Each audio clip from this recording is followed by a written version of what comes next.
Hi! In front of me is TCL NxtPaper 10s, and today I would like to show you how you can switch on or off automatic screen rotation on this device. First of all, you need to access Tab menu. Now look for Auto Rotate icon, and when you find it, click on it. As you can see, mine is blue. That means that auto rotation is on.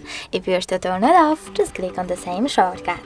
You can also go into settings though, scroll down and tap on display. Now scroll down again and click on this switcher next to auto rotate screen.